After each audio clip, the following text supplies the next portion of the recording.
Isabela kayo? Upo kayo na, hindi mahiya. Tapos Isabela siya, anong sabi sa doktor? Nagpatingin na siya sa doktor?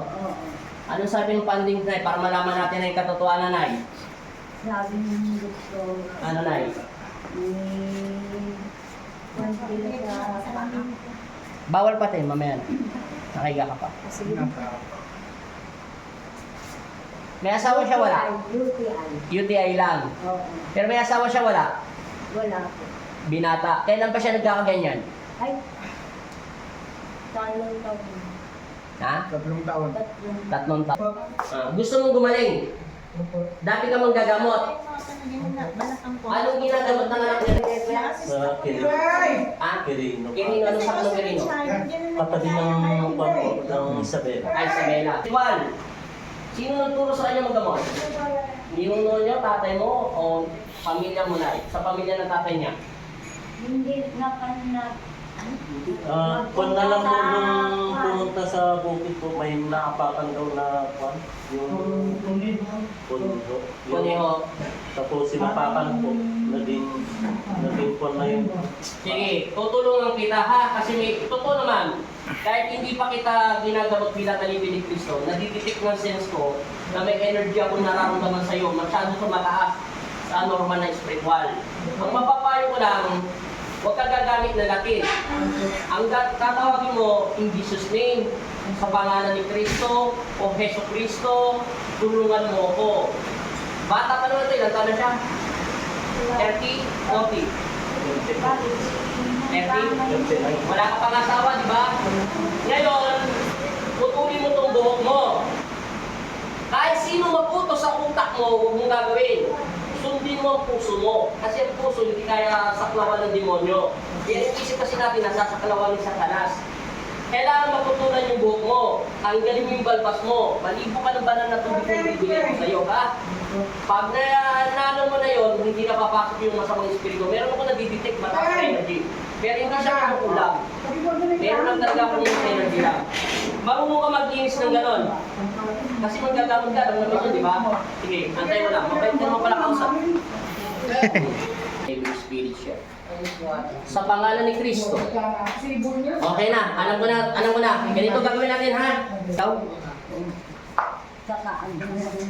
Pag nakuha ko ng gabi, na humihiyaw ko. Sa doktor, anong sakit niya? UTI lang?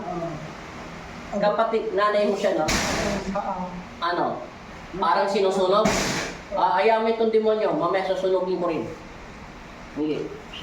Palataya, nasa inyong harapan ng iyong anak na instrumento at ginagamit niyo po siya dating nagagamot po siya Panginoong Kristo.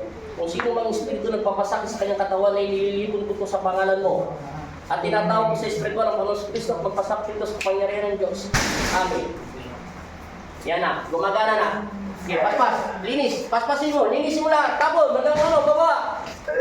Sige, tapon, mula ulo, sa ulo mo na magsimula, tapon. Sige, linis na linis. Kaya mo yan. Kaya mo yan. Tawagin mo si Jesus Christ, sabi mo in Jesus name. Sige, pati lang ginamit ko sa'yo. Sige, sige. Masamang espiritu, inuutosan kita lumabas na sa pag-aari ni Cristo. Sige, paspas.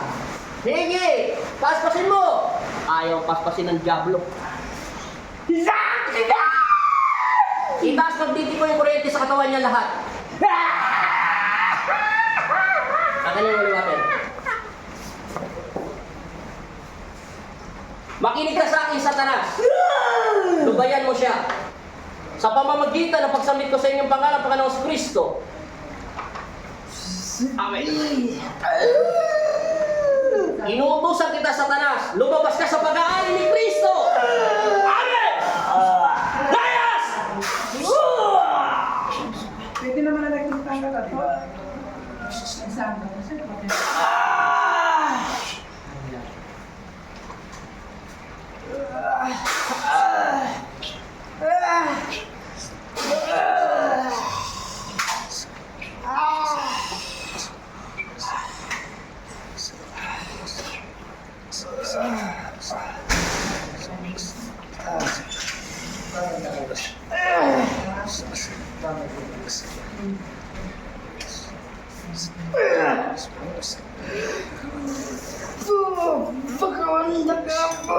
Tama po yan.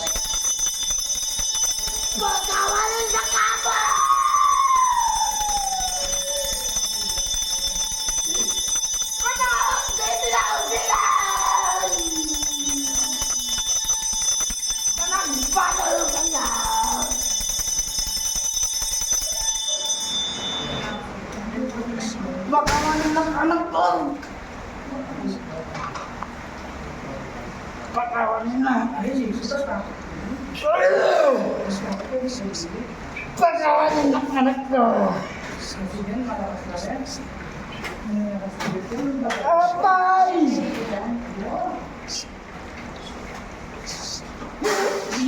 Magandang ating nalawa!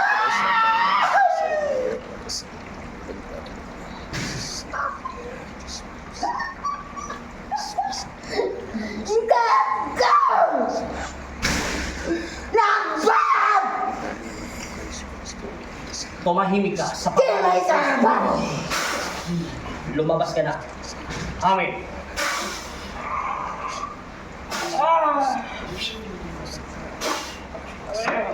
Okay na. Umalis na siya. Umalis na yung baboy. Dilat na mata. Julius! Gising! I-release. Tulungan mo na siya. Sandal siya. Pagpahinga ng konti. Nasaan tubig niya? Bigyan ng konti tubig. Tubig! Tama na. Pagpahingin mo muna siya konti. Ano naman rin? Sabi mo 3 times. Sabi mo in Jesus' name. Sabi mo in Jesus' name. Makinig ka sa akin. Sabi mo in Jesus' name. Jesus name! Isa na lang. Sa pangalan ni Kristo. Jesus name! Isa na lang. Ng pangalan Ni Kristo. ni Cristo! Amen! Amen! Okay na. Dilat ang mata. Ate kayo nang po yung gel pare. Sumobra yung pag-aaral niya sa spiritual. Hindi kinaya ng sense ng utak niya. Masyado siya naging hyper. Baka marami siyang pinag-aaralan ng Latin o dasal. Hindi kinaya ng memory ng utak niya. Umover. Kasi ganyan din yung mga dati kong kilala eh. Na ano sila, kung ano-anong pinagsasabi. Kahit din ako, bago ko tinanggap yung kapangyarihan ng Diyos, muntik na rin masira ang utak ko.